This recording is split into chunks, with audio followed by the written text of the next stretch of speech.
Bien-aimés frères et sœurs, vous connaîtrez la vérité et la vérité vous affranchira. Ça, c'est pas moi qui le dis, c'est la Bible qui le dit. Mais moi, je vous dis mieux. Vous connaîtrez la vérité historique, notamment celle de vos ancêtres kémites, et vous aurez une vision globale de ce que c'est que la vraie souveraineté politique. J'ajoute, vous reviendrez à la spiritualité africaine ancestrale et vous comprendrez les enjeux de l'indépendance économique. Et pour terminer, vous accepterez votre identité culturelle kémite et vous obtiendrez deux choses. La première, c'est la paix. La seconde, c'est le développement, à une condition. L'unité de toute l'Afrique noire, l'unité de tous les Noirs du monde entier. Otep à tous. Bienvenue sur la chaîne des panafricanistes, par essence, par conviction et par excellence.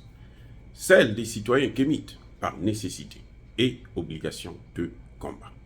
Nous sommes une chaîne qui n'est guidée que par nos ancêtres et rien que par les ancêtres qui appartiennent à l'égrégore du monde noir. Par conséquent, nous ne croyons en aucun Dieu venu de l'étranger.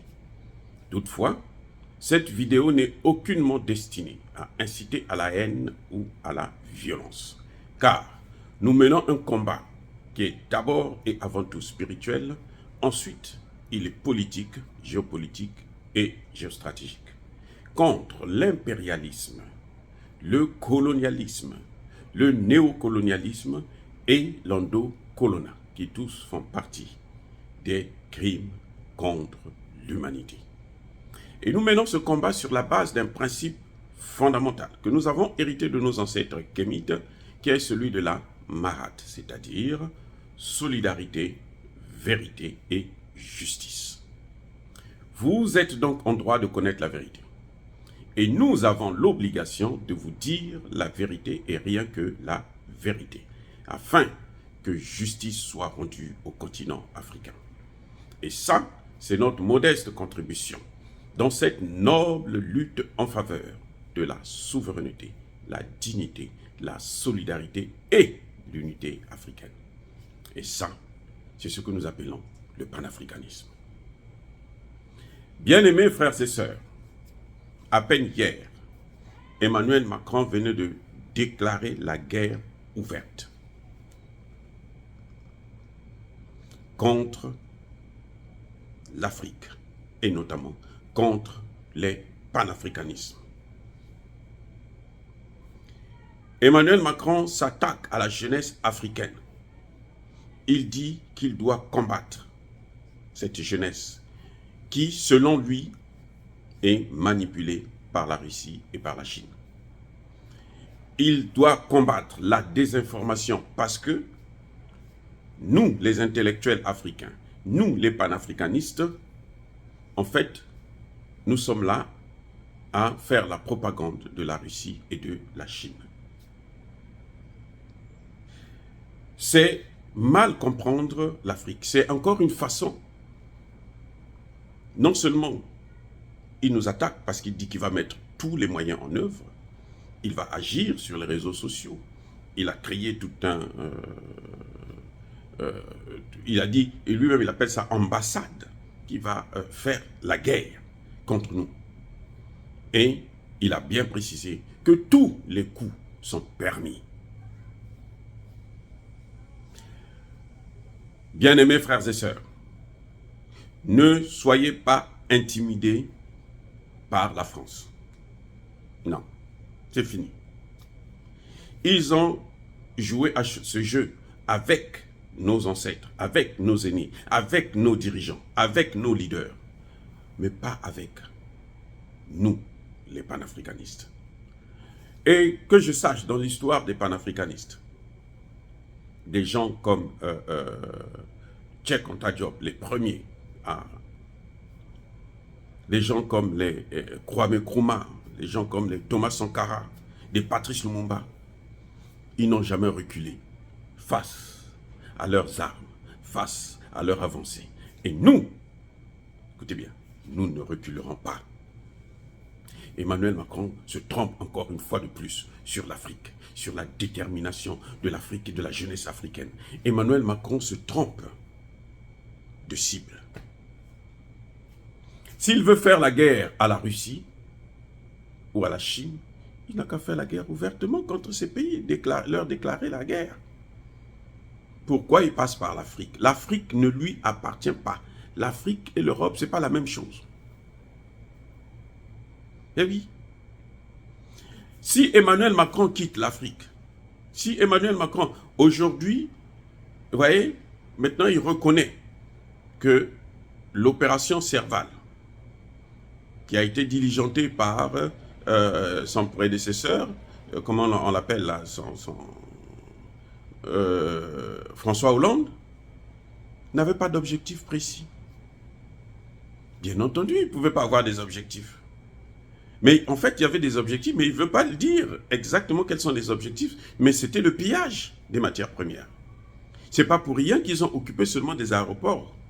Ils se sont installés, toutes les bases françaises, là, c'est devant des aéroports, ou dans des aéroports, ou à côté des aéroports maliens. C'était pourquoi? Pour contrôler les aéroports, afin de pouvoir acheminer les matières premières qu'ils volaient sans que le peuple malien ne puisse connaître. Surtout que les Maliens n'avaient pas d'informations. Et c'est ça qui l'embête, puisque aujourd'hui, les Maliens ont l'information. Le Malien a la capacité d'obtenir des informations sur les vols qui traversent son territoire, sur les vols qui rentrent sur son territoire. Ils ont l'information maintenant, ils ont le service de renseignement qui est maintenant assez élevé pour pouvoir capter toutes les informations nécessaires. Donc Emmanuel Macron sache que son problème avec l'Afrique, c'est parce qu'il s'accroche à l'Afrique. Comme une sangsue. Vous voyez la sangsue, quand elle s'accroche sur vous là, si vous voulez l'enlever, vous allez même enlever votre peau. Et c'est ce que nous sommes en train de faire. Vous voyez comment le Mali est sous embargo. Ils viennent encore de décréter l'embargo sur le Mali. En réponse à la plainte que le Mali a posée. Le Mali a posé un problème juridique simple, clair. Il dit, voyez-moi cette puissance, ce pays qui se dit une puissance, qui est membre du Conseil de sécurité de l'ONU, et qui se dit protecteur des droits de l'homme, qui se permet de venir tuer des gens, venir piller des gens, venir armer des terroristes sur mon territoire. Voyez, vous, Conseil de sécurité de l'ONU, vous qui vous dites la communauté internationale, voyez le dossier. Donc, ils ont fait exactement ce que n'importe qui ferait. Parce que face à une telle situation, quelle est l'instance qui doit être saisie? Mais ça ne peut être que le Conseil de sécurité de l'ONU. C'est lui qui peut reprocher à la France de dire ce qu'il a à dire. Et la France devrait, dans ce cas, se défendre, présenter des preuves contraires à celles que le Mali présente. Aujourd'hui, on sait, c'est incontestable, le Mali a des preuves tangibles. Il y a même des légionnaires qui sont tués parmi les terroristes. Des légionnaires. C'est pour ça que vous les entendez parler des droits de l'homme, parce qu'ils ne veulent pas qu'on les tue, puisqu'il y a les leurs. Bref, Emmanuel Macron n'a pas encore compris que c'est sa présence, notamment militaire, en Afrique, qui gêne les populations africaines. C'est le maintien du franc CFA qui gêne les populations africaines. C'est ça qui révolte les Africains.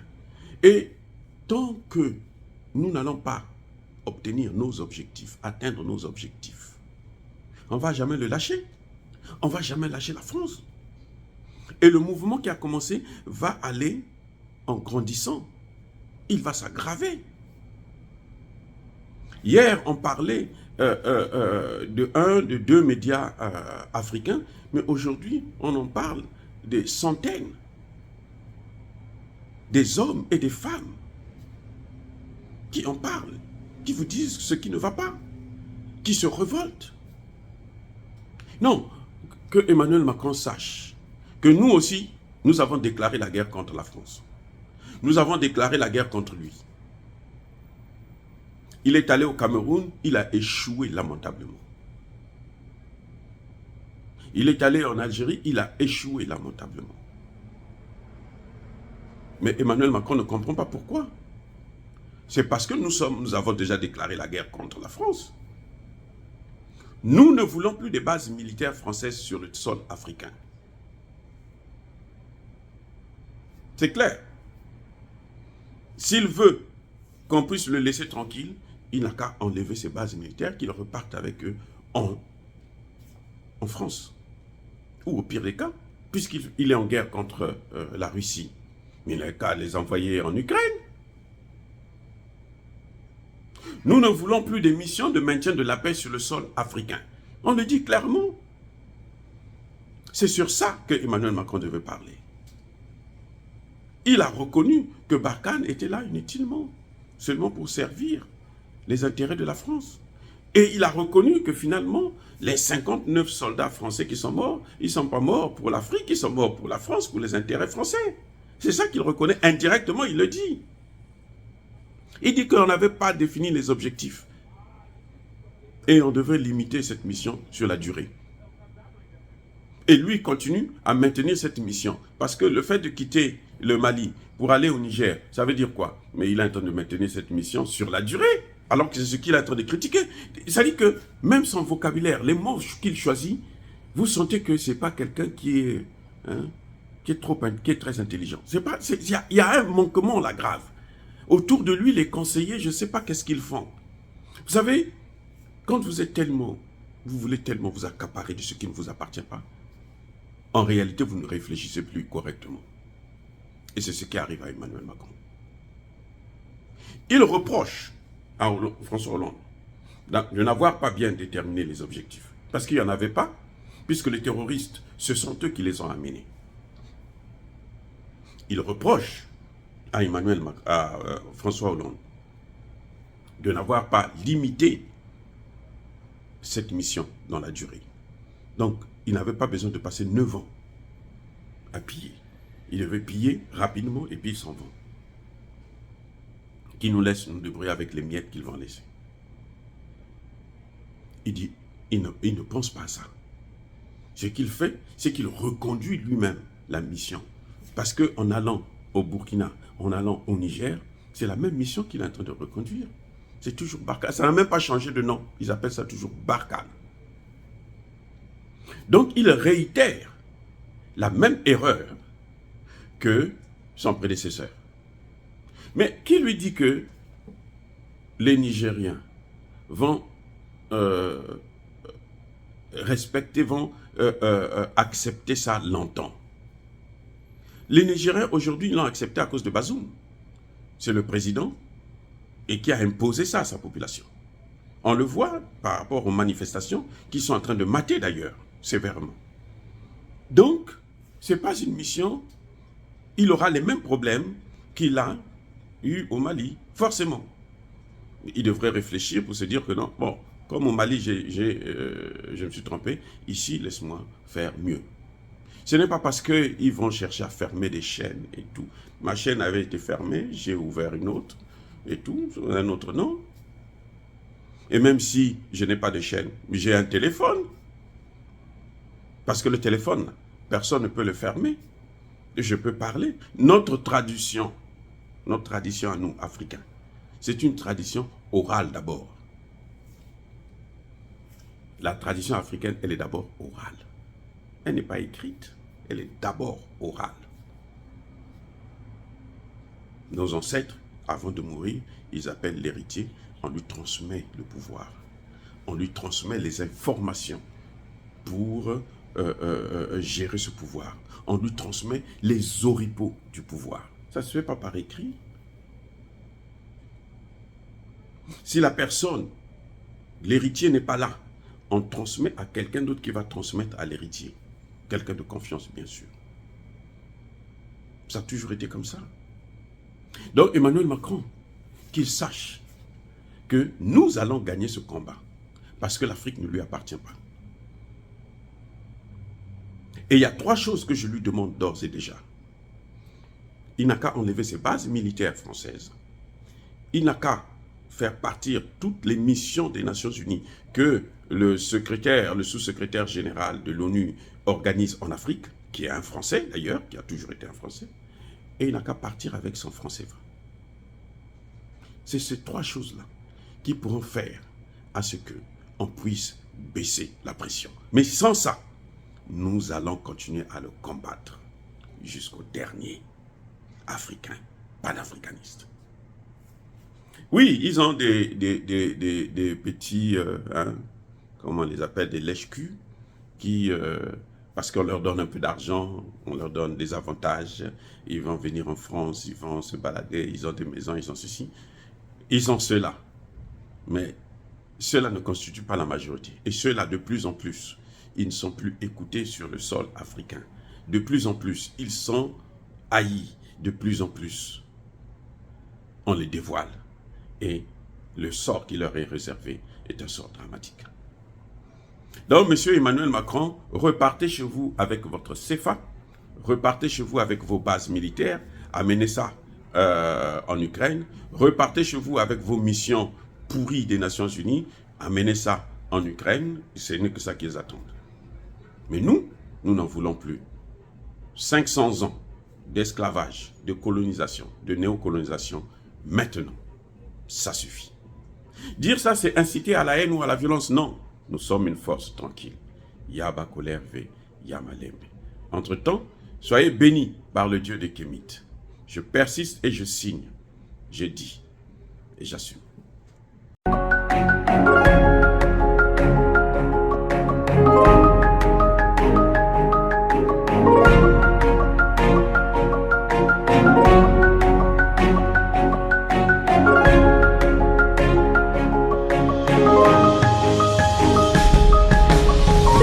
Eux, ils marchent par la foi et non par la vue. Mais moi, je vous conseille vivement de marcher par la connaissance scientifique et historique, notamment celle de nos ancêtres kémites, par les cinq sens et par l'intelligence. À vous, à Pierre.